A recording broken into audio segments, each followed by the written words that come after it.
So another episode of Recreators has come and gone, and I'm already dying to watch the next week's episode. This series is very, very enjoyable, just taking all these different types of anime characters and throwing them into one world, but this week focusing on, honestly, there was some Eva references in this episode. Literally, the guy who is he's just a bit of a brat. He was wrote in such a way to kind of get into denial and just kind of throw a tantrum and not want to get into the robot, which cracked me up. Literally, when he was just getting so worked up saying, I'm not going to get back into the robot. Absolutely loved that moment. Best part of the episode. But I did like seeing just such a different type of character. Someone who's just literally like, I'm not going to do this. And then one of our characters literally saying, I'll go on a date with you, to him just saying, you're not my type, pretty much. Slamming the door. Guy's the ultimate just kind of scumbag, kind of tantrum thrower, he's overall just a little bit of a brat, but he's kind of interesting in his own way, but also has a pretty badass mecha that he can summon at a will's notice, so he's not too bad. But this episode was very, very interesting. It's an interestingly executed episode, mainly because they do a council scene in such a way that I'm actually surprised they managed to make it work as well as they did, because when you have just two separate worlds kind of having a meeting, so to speak, you would expect things to either go very south. It would be very just kind of weird to watch them interact, but because of the so far anime characters that have been brought into this world having a lot of intelligence, they either fight just for justice, they want to protect the world, or they do have a lot of intelligence behind them. The interactions between them and the human ambassadors actually felt very just kind of well executed, because in terms of the human side, we pretty much have like, listen, we're trying to be respectful here, we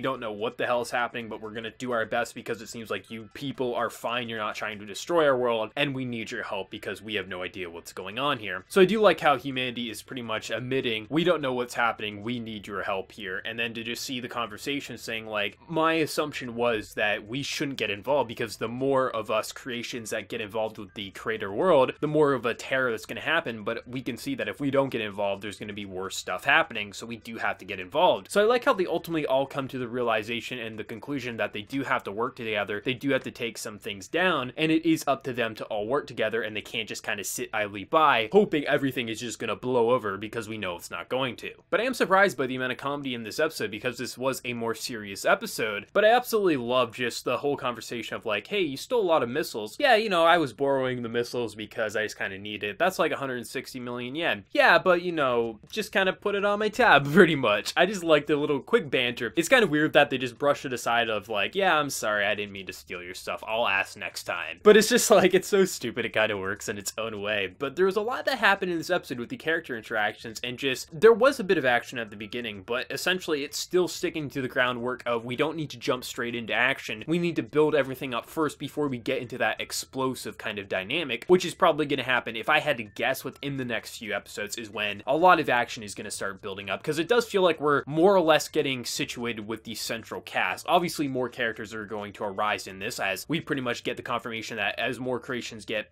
brought up, please protect the creator, protect the creation, kind of a thing. So it's going to be interesting how many of the central cast we're going to have, but it feels like we are more or less introduced to who's probably going to be the main players of this cast. I would assume it's probably going to be like 5 or 6 main creators and creations are going to be kind of in the loop here. In terms of the good guys, obviously there's going to be some more antagonists, which we do see one of the antagonists. I forget her name, but essentially she just charges in to the police station saying, where is the creator? I want my creator. And he's just like, please save me. I need to get the hell away from her. But it's interesting because at the end of the episode, we kind of get the confirmation that yes, it is in fact that our main character here, he has some relation to this girl who's been causing all of this havoc, but not in the traditional sense, because it seems like he's like, how do I know this person? Like, who is this? And then we kind of get this whole buildup of him going online, seeing like chat logs that he has, and then it eventually goes to a video, which then leads up to the imagery of the one behind everything is someone that he has some sort of contact with, which I read on Reddit, which the video that he was watching online is actually a real video that was posted and whatnot, so it's like an Easter egg, which you can find if you just go to r/anime on Reddit. It should be the very top comment. You can watch the video, it's there. And it was mentioned that it seems like the girl that he was kind of like remembering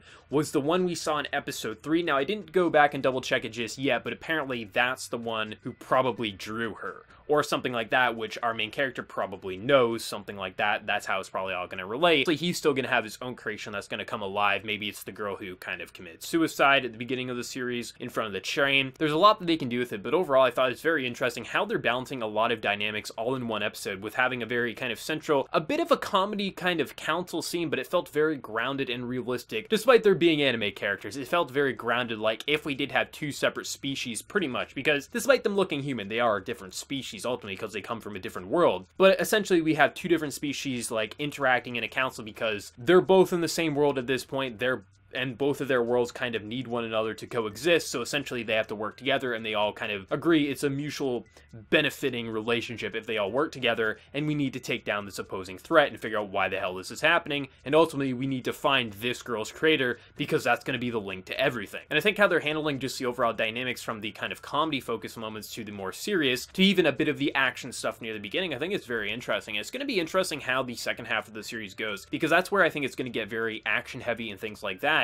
But I do hope they'll be able to retain the character dialogue that they've been presenting so like early on in this series, because it's very interesting to watch, and the production quality was definitely a lot better than it was last week, as last week definitely had a dip in the art quality department. But overall, Recreators just still is sticking out to be one of the best series of the season. It's not my favorite. I would probably say Shingeki no Bahamut Virgin Soul is my favorite anime of the season so far, not including sequels. Despite it being a sequel in itself, it does kind of feel like it's its own series, but I mean, even if we are including sequels, it can be that. But ultimately, this is one of the best series of this season. I think it's very interesting how they're handling this anime original concept, and I'm really excited to see what they do with next week's episode. But let me know your thoughts down in the comment section below. What did you think of the final moments in the episode with that whole kind of shocker of an ending? What was your favorite moment in the episode? Was it him not wanting to get in the robot? Like, what exactly was the highlight of the episode for you? Let me know your thoughts down in the comment section below, and before you leave, smack that like button to show your support. If you're new to the channel, be sure to subscribe. So until next time, everyone, please take care and have a good one.